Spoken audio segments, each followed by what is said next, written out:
Welcome to our show. Join us as we escape the 9 to 5 and begin our journey as entrepreneurs. Hi, I'm Josiah and this is Kelly Nagel, and we're entrepreneurs in the last frontier, the great state of Alaska.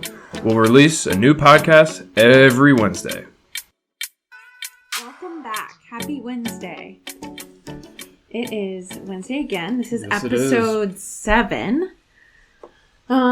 So we'll start off with a question of the day. We like to do these. So, Josiah, would you rather be a wizard or a ninja? Wizard or a ninja? So, thinking about what wizards can do and what ninjas can do. Ninjas are more athletic and agile. They can maneuver. Hand-to-hand type combat. A wizard can do all sorts of things as well, but I wouldn't think of them necessarily as being agile. I think I would be a wizard because I could then turn myself into a ninja. Loophole. Because that's what I think wizards can do. I guess they can. So wizard. It's not a very hard question. That wasn't. I'm sorry. I shouldn't bring more difficult questions to the table. So, and I'm not a wizard expert, but you may have heard of Gandalf. Your favorite. And as an example, his buddy, Rapidash. I might be off on that name. Let me know if I'm wrong. He could turn himself into any type of animal. So I think saying a wizard could turn himself into a ninja isn't unrealistic. Yeah, that kind of makes sense. So you choose a wizard because then you could also be a ninja. Loophole. Yep. I like it. Yep. I like it. All right. So this is episode 7. If you were here last week, episode 6, where we talked about some Alaska news that relates to the overall Anchorage and Alaska as a whole economy. Talked about when some U.S. military forces first came into Anchorage and how that has been really influential economy-wise. We talked about a lot about organization as relates to some personal finance aspects as well as business in general when it comes to inventory, finances, paperwork. A lot about that. That's what we spent most of the time on. And then we had a little talk about a business shout out for New Hope Compassionate Ministries. Yes. So if you're interested in any of those topics, check out episode 6. Today, I know last week we were going to talk about this, but we didn't get to it. A business tip. Talk about quality versus quantity. But before we get to that, we've got some more bear news. Oh no, Alaska. Some more bear news. Bear news. Yeah, bears are in the headlines a lot.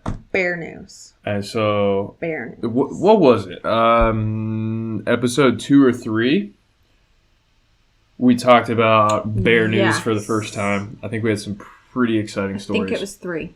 So we'll do that, go over a business tip, and then finish it out with a fun trivia game.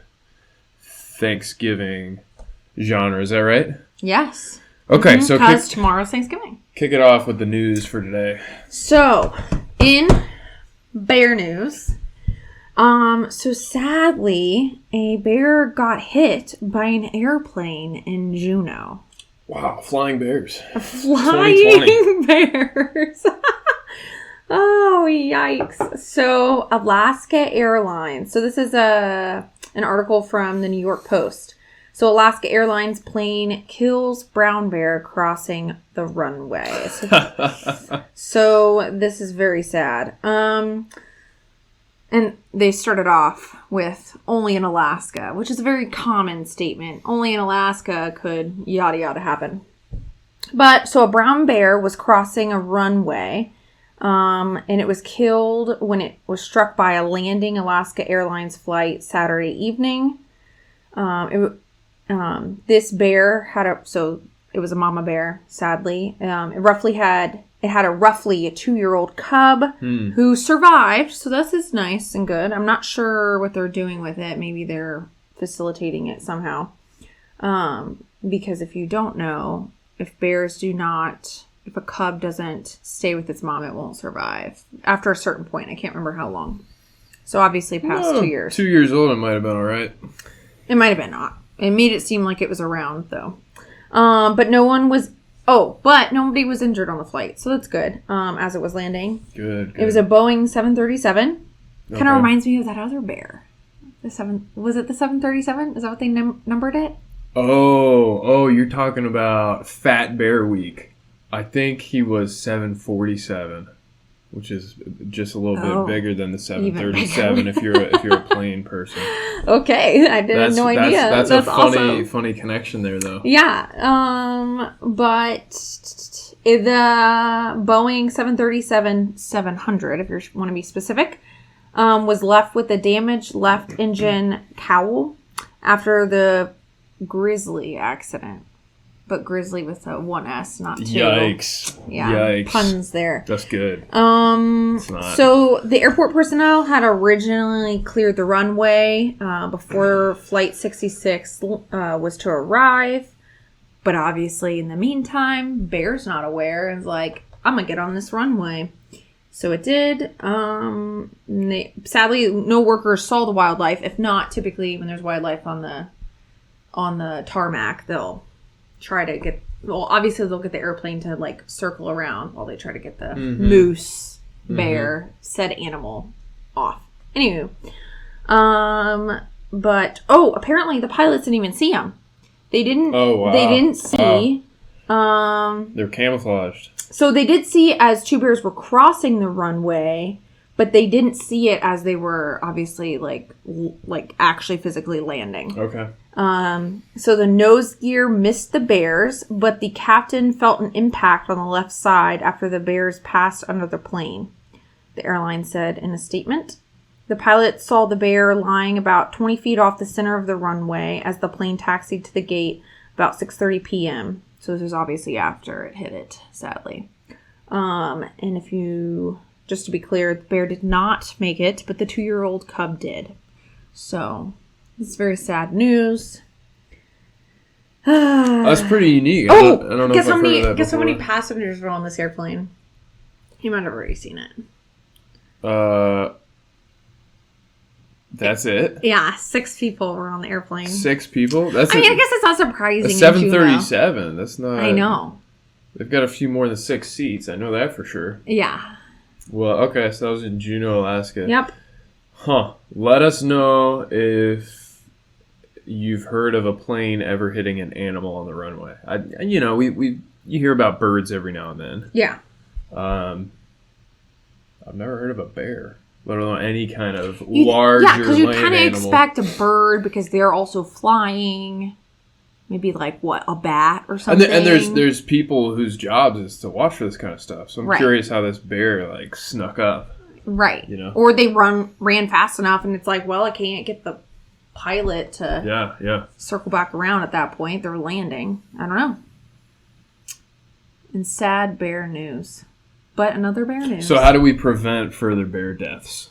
More government regulation. We need bear crossing signs put up so that the bears know where is safe to cross. If it works with moose and it works with deer, why won't it work with bears? I don't want to tell a bear what to do. Maybe that's why.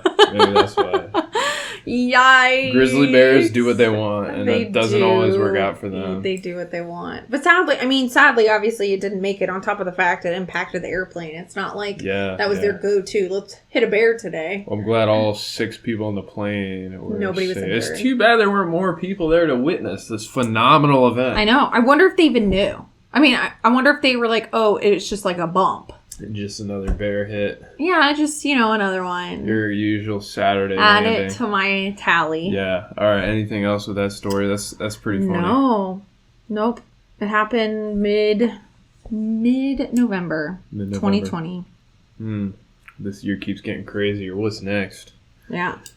747 hits elephant that escaped from the zoo. I have a great imagination. Okay, business tip. We'll get to something a little more serious. Today we're going to talk about quality versus quantity in regards to business aspects. I was excited about this one. Yeah, so I think 2 episodes ago, we talked about some rough budgeting and how to figure out how much you need per month, per week, per day, income-wise, from a business in order to survive. Yes. In order to be a full-time business owner, full-time entrepreneur. Bare minimum. Which you want to go above that. I think, help me remember, I think we used the example of the budget we followed. And if you don't know what we're talking about, maybe pop back to episode 5. That might be some good background for this discussion. We talked about the bare minimum, you need $150 per day of income.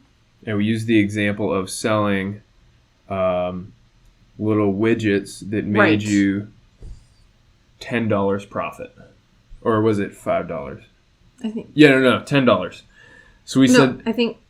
Yeah. So we said you need to sell 10 items per day that made you $15 profit. That's sale price minus all the expenses, including the cost of making or buying that item. And that'll get you your net profit that you can potentially pay yourself as a income or salary. So 10 items. So what does the discussion of quality versus quantity talk about with this? Well, you can play with the numbers a little bit. And if you're going for quantity, you're not necessarily looking for the biggest profit margins.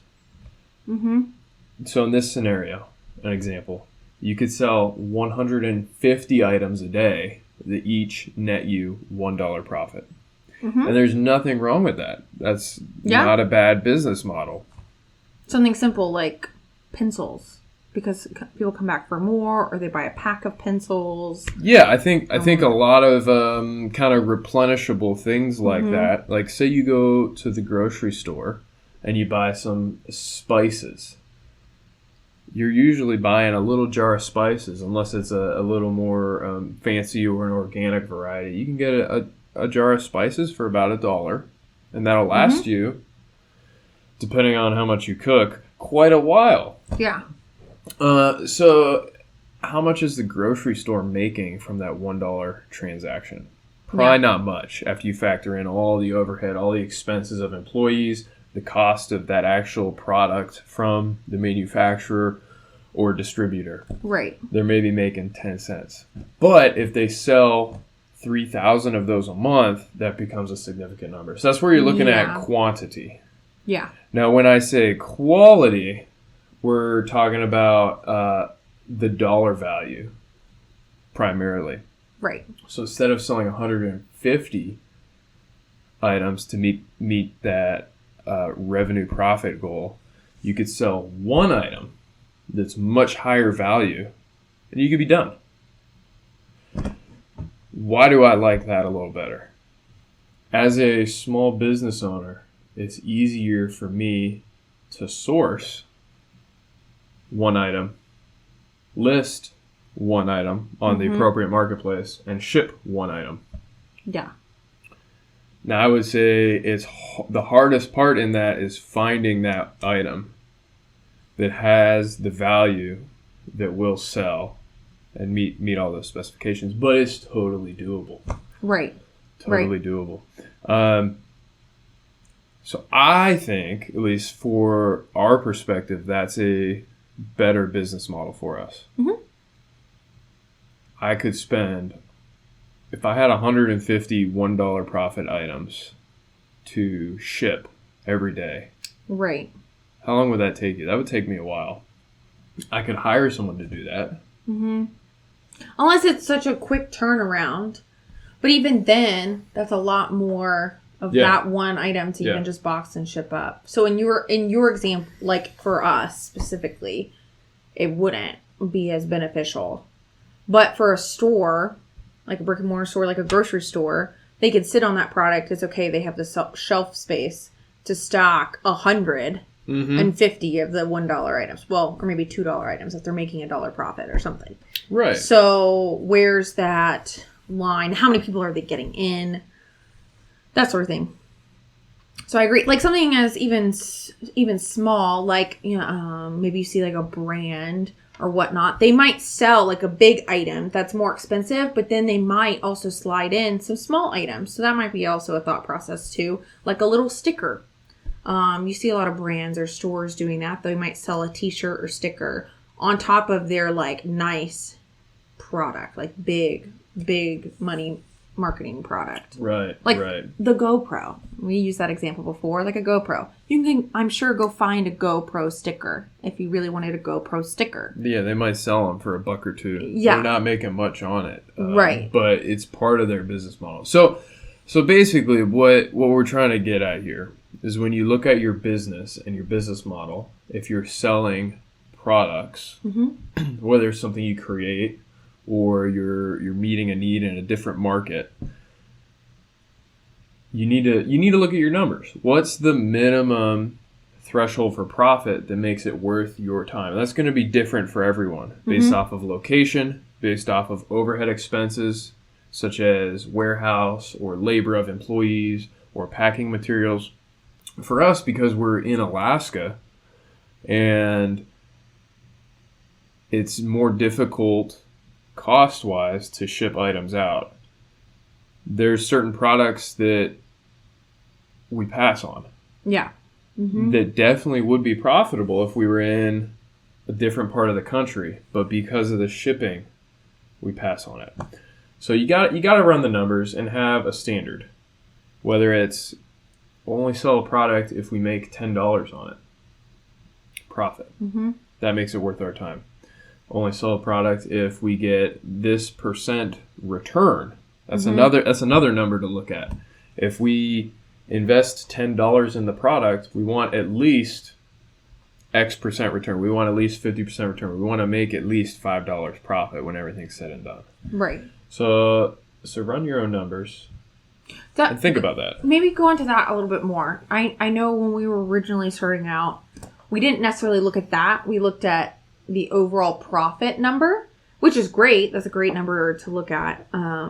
But sometimes, let's say you only want to invest $1, but you're not making a $10 profit, but you're making like a $9 profit. That's a pretty good rate of return if you're only investing $1 and getting $9 profit. Versus, let's say I invest $1,000, but I only get $250 back. Fairly good rate of return.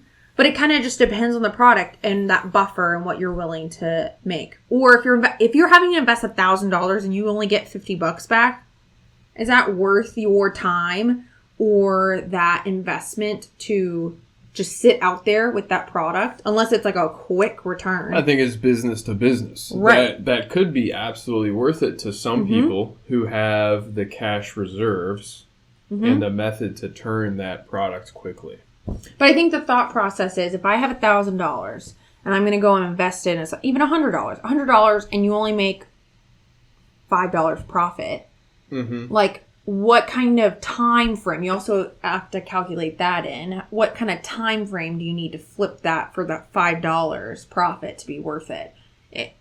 For us, at least, it better be like that. If I'm investing $100, I'm only going to make $5. We'll probably pass on it. Yeah, but if it was something so incredible, maybe it might have to sell like that. If not, like no, we're going to either pass or and we would pass on it not because turning $100 to $105 is a waste of time.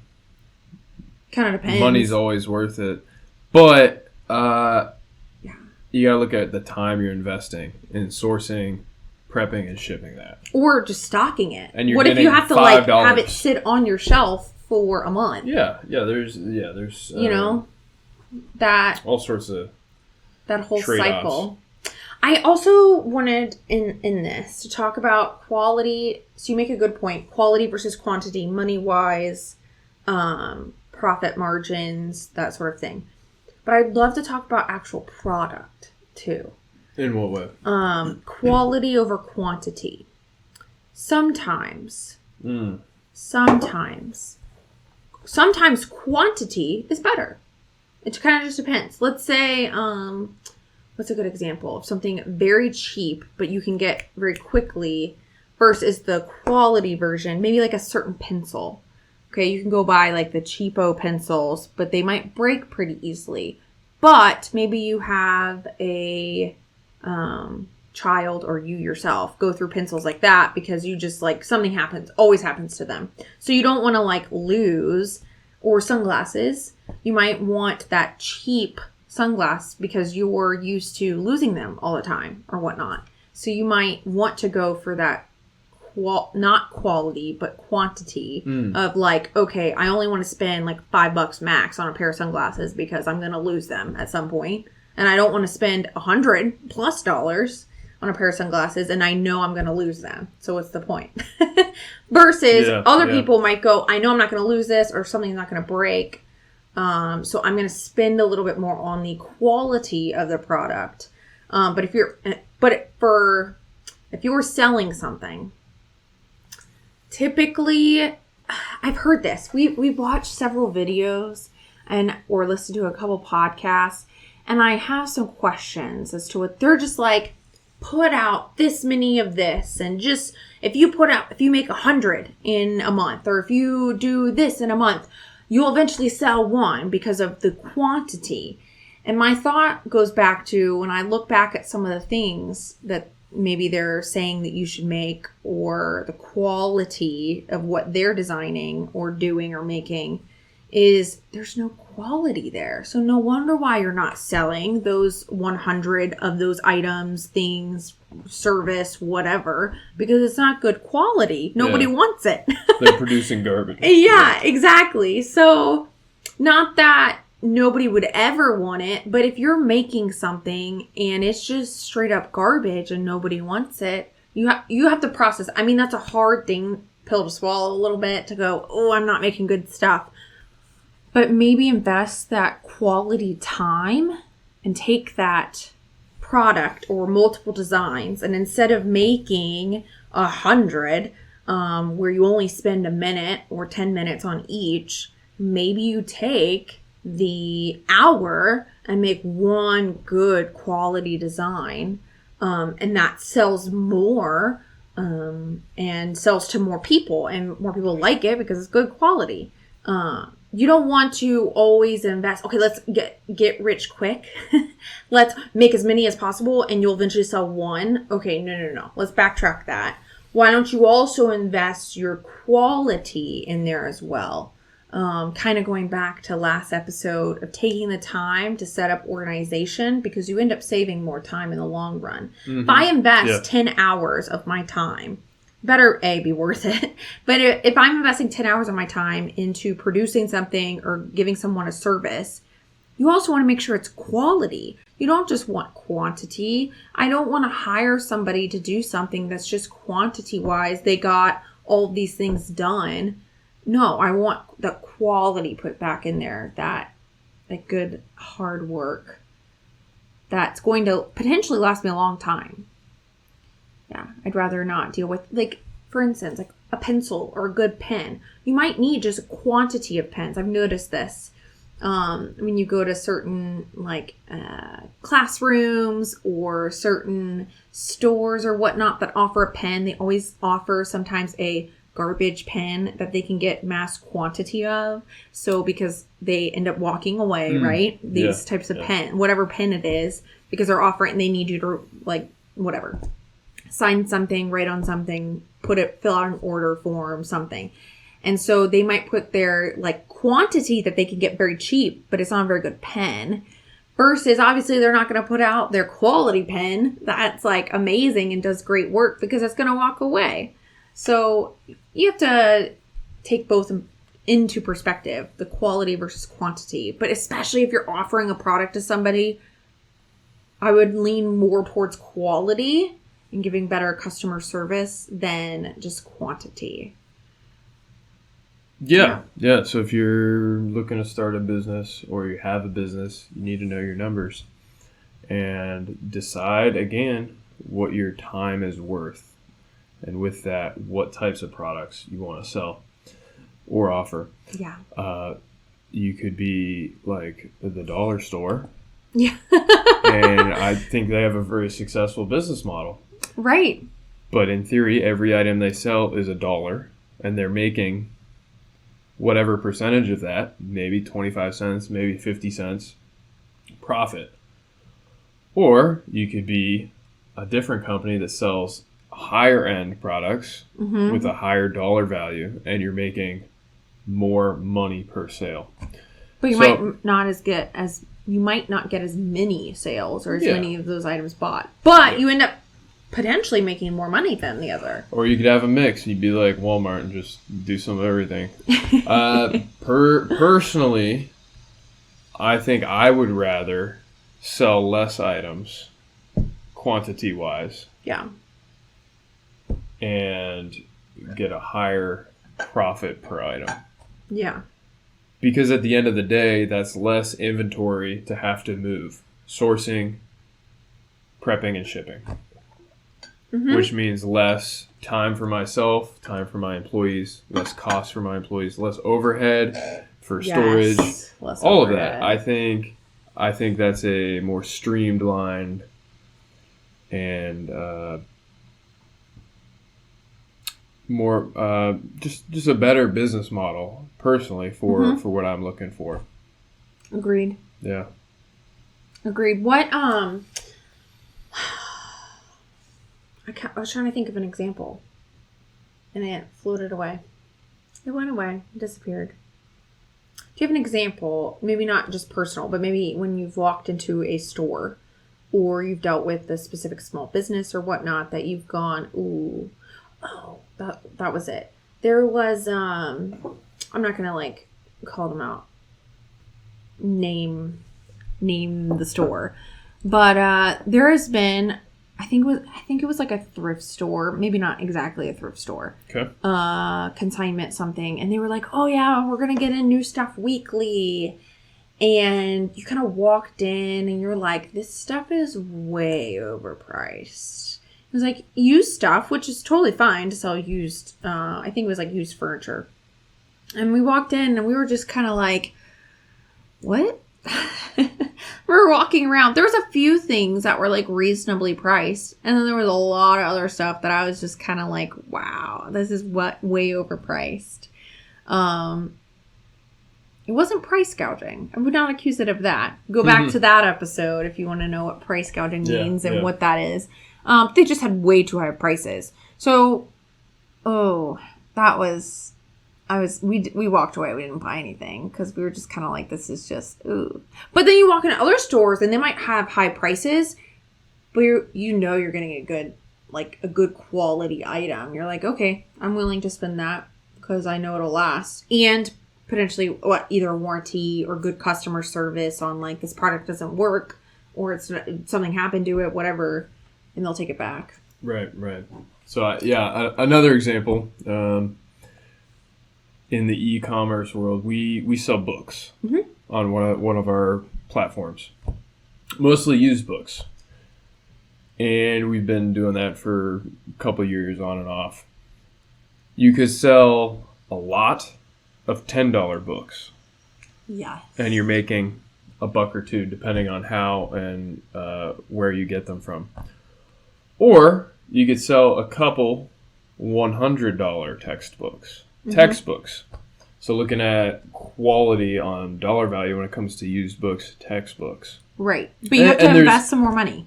You might have to invest a little bit more per book and probably more time finding them.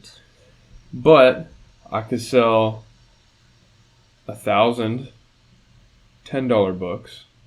Right. Or 10 $100 books. I think my math is off there a little bit. Do one more. You have to sell 100. $100 books. $100 books. There we go. And so you got to decide. So either 1,000 $10 books or 100 $100 books, and you get the same amount of profit. Or a mix. Right. And that's what you need to think about with your business model.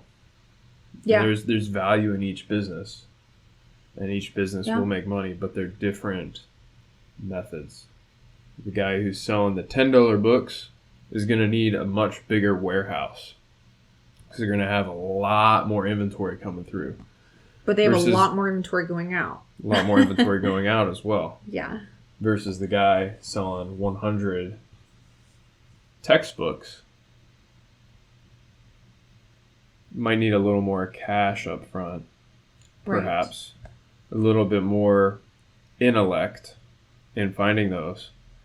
But 100 textbooks. You don't need as much room for them. Most people have some sort of bookshelf in their house with 100 books on it. That doesn't take up nearly as much storage space. You might have to sit on them for a little longer. Or time shipping products to customers. So. Yeah.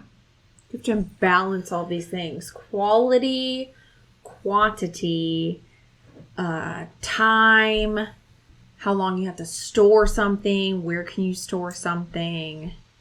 What's the last one from that? There's something else. Quality, quantity.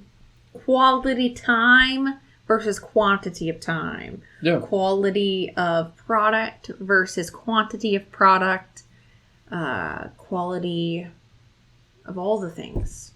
Yeah. So I think we kind of blazed through that topic. Anything else to add? I think we kind of hit it. I guess I just like to reiterate all the time. It's not a get rich quick. That's not a thing, okay? And we've talked about that before, and I guess I just get a little bothered by that. I mean, it just bothers me. Put that quality in there. It's not about quantity. Maybe, I mean, in if you're actually making a product or service, give that quality versus quantity. Yeah. We prefer that. Okay.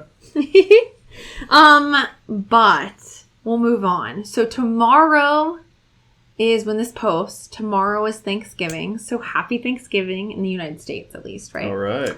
So happy Thanksgiving. We wanted to do a trivia game. So I found this site, which I'll link below. It's an Icebreaker Ideas website. Sounds kind of fun, but they have a Thanksgiving quiz, a couple Thanksgiving quizzes. So they have a multiple choice Thanksgiving questions and a true or false Thanksgiving questions. Okay, which one are we doing? We could do a little bit of both, is what I was thinking. Okay, multiple choice. We'll start there. We'll start there. So the first question says Thanksgiving occurs on the, and then option A is 4th Thursday in November. Option B, 3rd Thursday in November. Option C, November 26th each year. What's the third? Third Thursday. It's the third Thursday, November. So option B. What? It says it's option A, 4th Thursday. The 4th Thursday in November? Let's pull the calendar. Are we wrong? Oh. It is the 4th Thursday. Ah! Yikes. We were pretty certain about that one, too. Okay. What's a 3rd Thursday? Do you want to screen share this so they can follow along? Okay, we pulled up so you can follow along here. So, question 1, we got wrong. That was embarrassing. Question 2, the first Thanksgiving lasted how many days? 1, 2, or 3? I can't answer this. I'm pretty sure I saw it on a different site. You cheated? Okay. No, I was looking for a trivia game, and they just gave answers. Okay, so I knew it was more than 1 day. Okay. I think it was 3 days. Final answer? Nice Correct. guess. I got it right. Okay. Nice guess. You do this one. So, which of the following was not served at the Pilgrim's Thanksgiving meal? Oh, no. So, what was not served? So, cranberries, corn, and mashed potatoes. rabbit, chicken, wild turkey, and dried fruit, venison, which is deer meat, fish, and goose. What was not served? I feel like cranberries, corn, and mashed potatoes was offered. Okay. Cranberries? I kind of wonder if turkey actually wasn't eaten. I kind of wonder. I feel like they would have eaten deer meat and fish and goose. I'm kind of wondering about that turkey. I think cranberries are a no-go. So what was not served? I vote 2. Was Squanto a cranberry farmer? I say no. I think they had You cranberries. vote 2? I vote they did not have rabbit, chicken, turkey, and dried fruit. Oh, they definitely have rabbit. All right, you vote 2, I vote 1. But at the Pilgrim's Thanksgiving meal. You vote 2, I vote 1? What's 1 again? Go over 1. Cranberries, corn, and mashed potatoes. They probably had corn, but I don't think they had cranberries. I think they had cranberries. Oh! Ah! You got it right. That's right. Okay, which Indian tribe taught the Pilgrims how to cultivate land and were invited to the Thanksgiving meal? Which tribe? Was it the Cherokee? I kind of want to say Cherokee. I'm not great on Indian tribes and what regions they were in. Apache, Wampanoag.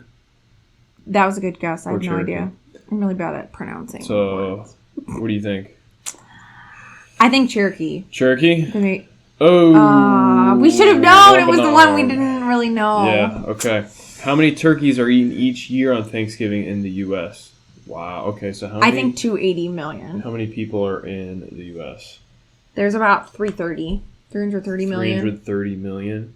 Maybe 350, something like that. I think it's 330 million. So how many on Thanksgiving? So okay, hold on. So if they your probably family, they probably base it off of like how many sold. All right, so like Thanksgiving week. But a turkey's a big bird. And not everybody eats turkey. You're saying there's 330 million people and they eat 280 million turkeys? That's almost a turkey per person. I'm sorry, how many servings do you normally eat? A couple servings. But a turkey but is I huge. Think, but you typically buy a whole turkey. You don't just buy, okay, let me get this one little portion. You buy a whole turkey, and then the family eats off of it for probably like another week. Yeah, so like a family of 6 eats one turkey. I think they have 280 million. There's no way. Turkeys. No way. 100 million. No, 280. 100 million. Boom! Okay, then you're wrong about how many people are in the U.S. No, I promise you, it's 330. Somewhere okay, we're moving on. I don't want to talk about it. Which southern state was the first to adopt Thanksgiving Day in 1855? Which southern state was first to adopt Thanksgiving Day? Well, South Carolina, Virginia, Georgia. is a northern state. You got to explain the answers for those just listening. Okay. South Carolina, Virginia, Georgia. Those are the options. Virginia's a northern state. Look at the Civil War. Okay. Which question. southern state was the first to adopt a Thanksgiving Day in 1855? I think looking at a historical standpoint, where was the first Thanksgiving with the Pilgrims? Virginia. I want to say Virginia. So I think it would make sense that Virginia would be the first state. Sounds good. I think so. Option 2. Correct! Nice job. I'm right. But they counted as a southern state. Yeah, you know. That's arguable. Times have changed. What is a snood? What is a snood? Okay. A snood is either S-N-O-O-D. What is a snood? The Question loose 7. skin under a male turkey's neck. Okay. A hat worn by a pilgrim. Okay. A hot cider drink served at Thanksgiving. Oh, I think it's the loose skin under a male turkey's neck. You do? The gobbler? That's what I've always called it. It is a gobbler. I don't know if that's a technical term. It could be a snood. A snood. You're a snood. Yeah, that's not an option. Maybe I'm getting tricked though. Cider drink. A hat worn by a pilgrim. A hat? They would name a hat? A snood. Let's snood? do it. Show the answer. I vote 2. I was right! I shouldn't have changed my answer! It is the loose skin under a male turkey's neck. A snood. So what utensil was not used by the Pilgrims to eat Thanksgiving dinner? So which utensil was not used by the Pilgrims to eat Thanksgiving dinner? A knife, fork, or spoon? Yikes. Spoon. I'm inclined, if you're going to get rid of one of those utensils, you would get rid of the spoon for Thanksgiving first. dinner. You would get rid of the spoon first. Yeah. You're going to want a knife, I think. And fork. You're going to want a Because fork. you got to cut up the meat. Unless you're just going to I guess you could just eat it by hand. I think spoon was not used. Yeah, I think spoon. What? Correct. Incorrect. Fork. No! I don't know They didn't how to have read. a fork. They didn't use forks? I guess they just used Dirty their hand. Pilgrims. I guess they just used their hand to cut it. And Anywho, a spoon. What, Best what's the next place one? to put the meat thermometer in the turkey is, we got some culinary questions here to keep you from getting the salmonellas. Do you want to put the thermometer into the breast of the turkey, the middle of the back, or the thigh? Okay, you can't put it in the middle of the back. Because doesn't that just go through, like, the top part and go into, like, cavity? Okay, well, you want to And this is the whole turkey, right? Yeah, if you're cooking a whole turkey, you want to try to get the thermometer into the thickest piece of meat. breast. Because it's going to be the slowest It's got to to be cook. the breast. So, yeah, I think the breast is correct. Because the thigh... The middle of the thinner back piece of would meat just go on the into... extremity is going to cook a little quicker. The middle of the back, That would just go into the cavity. There's not a ton of meat in the middle of the back. And you might poke through.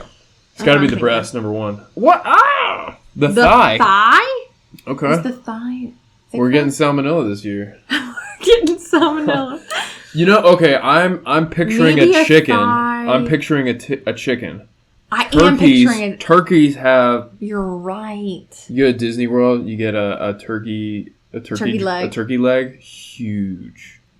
You're right. I was thinking of a turkey chicken. breast still is huge. I was thinking of we chicken. just got one the other day. We got a turkey breast. It's just a turkey breast. It's like this big. It is big. So I'm still surprised. That's arguable. All I right. don't know. Which president is believed to be the first to pardon a turkey and start the annual tradition? Ooh, that is a fun tradition. I kind of like that. Pardon this turkey. President Lincoln in 1863. President Roosevelt in 1939. President Harry Truman in 1947. I kind of think it was either 39 or 47. I'm going with Lincoln. Final answer. I think it was Truman. I think it was Harry Truman, 1947. Okay. Boom! Oh, it was Harry Truman, 1947. Okay, the Pilgrims came to the New World seeking religious freedom and were also called... Okay, what else were the Pilgrims called? The Puritans, because they wanted to purify the teachings and ceremonies of the church in England. That's it. Or it's the longest the one. Great Explorers or the Wanderers. It's option one. They were yeah. also called the Puritans. Correct. Yeah. Boom. That wasn't even hard. Today, our Thanksgiving... It was one of those test prep things where, like, it's the longest answer, so you kind of just go with that one. Oh, the answer is C. Today, Always? our Thanksgiving is the fourth Thursday of November because... well, that was the answer. That was the answer to the first one, man. We should have cheated and looked ahead. Oh, yeah, that's another test prep question. If you don't know the answer... You go through the rest. Read through the rest of the test, and they might you. accidentally give you the answer. Today, it is true. I've gotten better grades than I deserve. So start it over, sorry. Today, our Thanksgiving is the fourth Thursday of November because it is the date the Pilgrims landed in the New World, or this was the date set by President Franklin D. Roosevelt in 1939 and approved by Congress in 1941. I think it was that one because that's the longest. Yeah. Or the last option, it was the date people voted to have it on. No, it's definitely not that. Well, it's got to be number 2 because it's a national holiday. Yeah. And how do we know exactly which date the Pilgrims landed? Yeah. I think we do know the date, but I don't think that... Correct! That's the date. Well, because it wouldn't make sense. The date the Pilgrims landed in the New World. Oh, I'm pretty sure I know this one. What is a baby turkey called? 1, a chick. Okay. 2, a nestling. Or 3, a poult. I'm pretty certain it is number 3. You knew how to pronounce that last one. I bet you it's that one. I'm pretty certain it's number 3. Yes, let's go. A turkey wizard. You are a turkey wizard. Okay, next question. It has been estimated that how many Americans eat turkey at Thanksgiving? 88%, 50%, or 75%? It's got to be 88. I think it's 88. Because of the previous question, you said there's 330 million and 280 million turkeys are eaten. No. This is how many turkeys are eaten. This is how many Americans eat turkey at Thanksgiving. Right, that's what I'm saying. If there's 330 million Okay. people and 280 million also, turkeys another are test eaten, prep question. unless people are eating like 2 or 3 turkeys each, it's got to be 88%. Okay, but here's another test thing. That's 88, pretty specific. 50% and 75%, pretty generalized. It's not as like, as specific. True. Yeah, 88%. We got it right. A full-grown turkey has about how many feathers? 1 million, too many to count, 3,500. Only God knows. This is true. Because it kind of depends on the turkey, right? No, I think someone has counted. You think? I think so. So I don't think it is too many to count. You know, they do have to prep the turkey to sell them. So at some point, somebody's like, well, I guess I might as well count these feathers as they're plucking them. Right. You can count feathers. It'll take a while, but you can do it. So it's either 1 million or 3,500. 1 million sounds pretty high to me. Turkey feathers are pretty big. Okay, the outer layer. They are pretty big. If you look at... I'm trying to think about it. I believe, as with most birds, there's like some smaller kind of down feathers underneath. But I think it's 3,500. I kind of think so too. 1 million seems too high. Watch, they say too many to count. 3,500. Yes. I'm a turkey wizard. Now, let's go on. I think they have another section. More questions? Oh! But some of these might have repeated. I'm not quite sure what the difference are. Should we do this? It's another 15 questions. The questions look different. All right, let's do it. Question 1. How long was the first Thanksgiving celebrated? It was 3 days. 3 days. We already got that. Which president's rule did Thanksgiving grow into a national holiday? Lincoln. We already did these questions. No, that wasn't the answer. No, that wasn't the answer to the last one. Wait, which president's rule did Thanksgiving grow into an annual don't holiday? Rule because they're not monarchs. No. The person who came up with Thanksgiving being a federal holiday was Truman. Right. But it became a Lincoln, thing with which Abraham. they spelled Lincoln wrong, but we'll just leave that there. Lincoln. They left the other L out. Okay, moving on. What part of the turkey is called a wattle? Okay, so the snood... Hold on. The bit of red flesh right under the beak. Not possible because that's the snood. No. Yeah. No, the snood is like at their throat. It's not connected to their beak. Oh. Okay, so what part of the turkey is called a wattle? The bit of red flesh right under the beak. Wobbly bit of flesh on the top of the beak. Ooh. Oh, it could be that one. The tail feathers could be the... Is it wattle or waddle? Wattle. Waddle. I don't know. I think it's B. I think it's B too. The stuff on top of the beak. Okay. The wattle. That's what I'm going with. That's what I think too. As a turkey wizard. Oh, I'm wrong. It's the bit of red flesh right under the beak. So not that little flap thing. So which state raises the highest number of turkeys? North Carolina, Minnesota, or Arkansas? This sounds like something Arkansas would do. Because I don't know anything about Arkansas. I kind of want to say Minnesota. But it's probably not North Carolina. I've been through North Carolina. I haven't seen turkeys. I don't think it's North Carolina either. I think it's Minnesota. Minnesota? Minnesota. Or Arkansas. Okay, temperature-wise, what do turkeys prefer? Okay, you're about 375, wrapped in aluminum foil. All right, Minnesota. Correct! Yes! Good guess. So what meat was brought to the first Thanksgiving by the Native Americans? Deer, turkey, or pork? Probably deer. We're talking about East Coast. Think deer. We're talking about Virginia. Yeah. I think deer. Probably wasn't pork. It could be turkey. I really don't think they had... I thought turkeys, they didn't have turkey. I thought that was just kind of like a newer thing. I think deer. Yep. Mm-hmm. Deer. Venison. Which food was ever present at the first Thanksgiving but is seldom eaten at Thanksgiving? Oh, rice, seafood, or chicken? Probably seafood. They were on the coast. We talked about in a previous question they had fish there. Right? They were on... Yeah, and they would have been on the coast. Right? Yeah.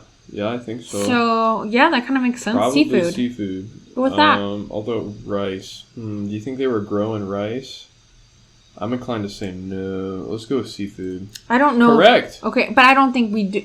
I don't know if a ton of people do rice on Thanksgiving. I don't think that's like a common go-to.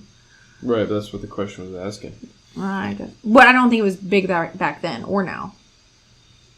Well, you know. In what decade was the Thanksgiving staple green bean casserole first created? Oh, the 1950s? We might need to call Grandma. I know we might need to call Grandma. 1950s, 1960s, or 1940s? 50s, 60s, or 40s? Green bean casserole. 50s. Yeah. I don't know. I'm guessing. Decent guess. Okay, 50s decent guess. Was. Which culture birthed the idea of the horn of plenty? No, we're skipping this one. I don't know what that is. The horn of plenty? Cornucopia. Okay, so that's like a little basket thing that's shaped like a horn. Oh. And they put like I've seen it in the context of they have like as a decoration with like some little squashes and pumpkins, or the decorative fruit kind. Or something. Yeah. Okay. So what culture did that come from? British culture, Indian culture, Greek culture. Indian culture. That's what I would assume. Indian, I don't think, when they say Indian, I don't think they mean Native American. I think they mean India, the continent. That doesn't seem Indian to me. That seems... I don't think Greek. Do you think it's Greek? Let's go with British. It was Greek. Greek? It was Greek. Okay. I don't know. Maybe we'll have to look up... I don't know. I don't really care enough about cornucopias. Oh, you can pronounce that word. What do Koreans cook during Chuseok? That was impressive. Their Thanksgiving. That's probably not how you pronounce it. That was. I liked it. During Chuseok, their Thanksgiving, do they cook turkey, rice cakes, or a slaughtered goat? A slaughtered goat. That sounds fun. Turkey, rice cakes, or a slaughtered goat? Probably a goat. Oh, rice cakes. There we go. You know, I guess I've never... Maybe they don't have goats. I don't know. Do they do goats in Korea? We should have guessed it was something rice-related. It is rice-related. Yeah, I've never been to a Korean establishment that had goat. I don't know if I've noticed that. I don't think so. That might not be something they... Which is the only place in Australia that celebrates Thanksgiving? Marshall Islands, Fiji, Norfolk Islands. Marshall Islands. To be honest, I don't know. Norfolk Islands. Well, okay, one of the islands. Next. To whom are drawings given by children in Japan during their Labor Thanksgiving? Labor Thanksgiving. So to whom are drawings given by children in Japan? The president, police stations, or nurses? I don't know. Let's go with nurses. Sure. The president. Okay. President gets a lot of drawings. Yeah. Here's a good one. How many calories on average does an average person consume during your average Thanksgiving average dinner? 1,500, 1,600, or 4,500? Average. Well, 4,500 seems exceptionally high, but it seems possible. All right, how many calories are in a Big Mac? 1,600 are pretty close, but that's a lot. If you have that many calories in one meal, what do they say? They're the quote unquote normal, whatever that is. I think it's 4,500. 4,500. I think it's 16. Okay. Fun answer. 4,500. I'm right. Does an average I wonder if the turkey has a lot of calories or something. Well, if you look at calories, look I don't know. Look at the Doesn't sides. matter. No. Look at the sides. bread. I don't know if that's a lot of Stuffing. calories. Yeah. Stuffing. Yeah. Stuffing Bread. calories. Stuff has a lot of calories. But trust me, I used Thanksgiving to work at dinner Panera. is great. You should totally eat all the things. It's amazing. You should totally do it. Don't just avoid it. When was the first ever Thanksgiving NFL game played? Okay, we're not big NFL. We don't watch football. Thanksgiving, NFL in general. I think it was. We watch some college football. I think it was 1960 we're not though. Super into that. 1920. Wow. Wow, It's been that was a going on long for time. 100. This is the 100th year then. Yeah. Wow. How about that math? That was good. How many women attended the first Thanksgiving party? Wow, clearly not many. It was either 0, 1, or 5. Ooh. Do you think it was just the men that gathered from the tribe and the pilgrims? Well, that's what they're saying. So, 1, 5, or 0. Either that. Because there clearly were more than 5 women there. At least among the tribe. How did you pronounce that word? The W tribe? The Wampanoag. Wampanoag. I'm going to go with 5. Correct! Good job. Good That's call. right. Which president did not agree to the celebration of Thanksgiving as a national holiday? Ooh. Richard Nixon, John F. Kennedy, Thomas Jefferson. TJ. I think it was TJ. You think so? Thomas Jefferson. Okay. Correct. Nice, Boom. nice. All right. Well, maybe we'll wrap it up there. If you want to check this out, there's some more true and false questions here at the bottom that we did and not they go have through. a bunch of 24 activities. questions. And what is this? They have a bunch of More activities fun and stuff. facts. So And if you keep scrolling, they have activities So you can do with your family. here's what you should do. Go to this website, memorize all the questions, and then print this out. And on Thanksgiving Day, be like, "Hey guys, like I got this, random trivia thing. I haven't looked at it. I don't know." And then you just happen to know all the answers. Wow! And whoever gets all the answers right or gets the most answers wins a prize or something. Yeah, conveniently so you get your own prize. Pull a $100 bill out of your pocket and give it to yourself. But you forget an answer, and then somebody else beats you to it. But that would probably be better. I learned that Thanksgiving's on the 4th Thursday, not the 3rd. Yikes, that was kind of embarrassing. But anyway, to wrap things up, we talked about the bear that got hit by the airplane, RIP. We talked about quality versus quantity when selling products in a business sense, and then some fun Thanksgiving trivia there. Yeah. Happy Thanksgiving. Happy Thanksgiving. Enjoy your Thanksgiving. Thanks for listening and watching. Yeah. If you enjoyed this, subscribe, comment. Like. What are the other things? And if there's a topic you want to hear from us about, anything really. I sometimes talk. I have opinions. Let us know. But thanks for watching. Yeah, bye.